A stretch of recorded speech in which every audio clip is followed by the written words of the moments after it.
Democratic strategist Isaac Wright with us. He's a partner at Forward Solutions Strategy Group. So the young guns, if you will, of the Democratic Party, like Alexandria Ocasio-Cortez, Congresswoman from New York, are pushing things like Medicare for all, 70% income tax. There are others, and Kirsten Gillibrand, one of those who said, let's eliminate ICE. How much are the more, shall we say, energized on the left going to push the agenda of those, despite the fact that they have to get elected by the vast majority of Americans? But to get to the nomination first, how much are they going to influence the direction of the conversation that these candidates are going to have?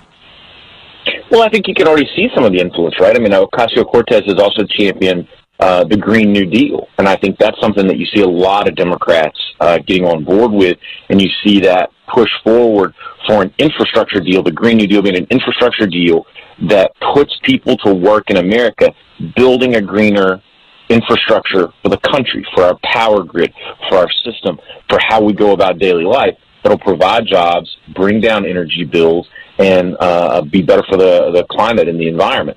So I think that is a very positive influence that we see right now happening. Can Democrats as a party have a white male as their standard bearer in 2020?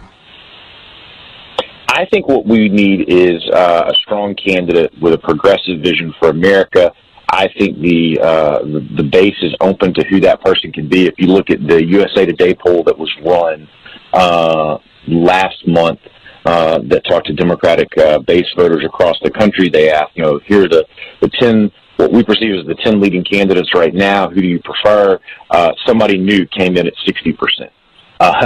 So I think right now the best thing you can be is a new face and a new voice. I think that matters probably more than any other characteristic going into the primary. So in other words, that Joe Biden is not somebody Democrats you think are looking for, or Bernie Sanders, because they're not the new voice? Well, the respondents in that poll didn't, and both of those people were named in the poll.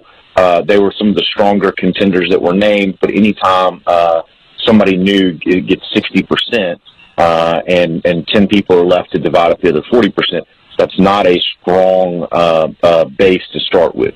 That said, we are a long way out. It's a field over 20 people, most likely. It's still anybody's ballgame. We could just as easily see Pete Buttigieg. We could see Joe Biden.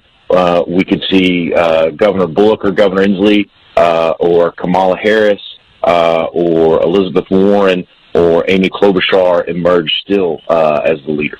And we may see multiple leaders emerge. That's an important thing to remember. We're looking at starting debates in the Democratic Party before the end of this year, and then stretching into next year in the primary.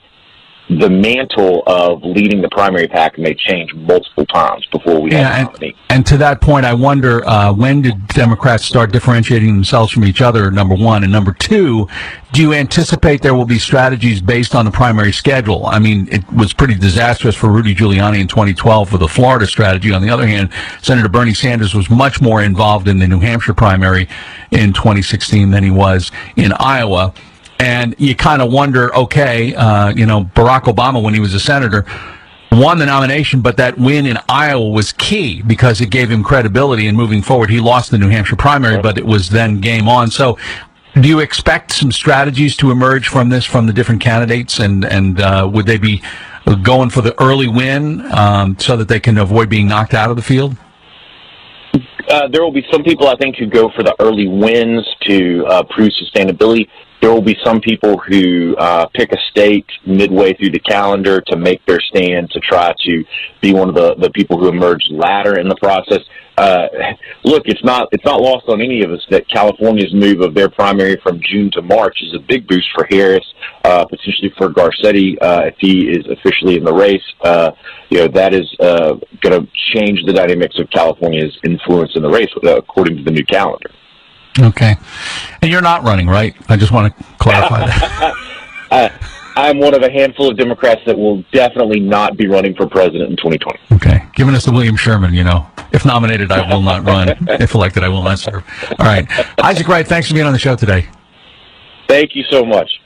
That is Isaac Wright, partner at Forward Solutions Strategy Group, Democratic strategist. His thoughts on the 2020 field for the Democrats, as we are very early on, but we're already starting to see some declared candidates. He is tweeting at Isaac_Wright. That is IZAC_Wright, WRIGHT.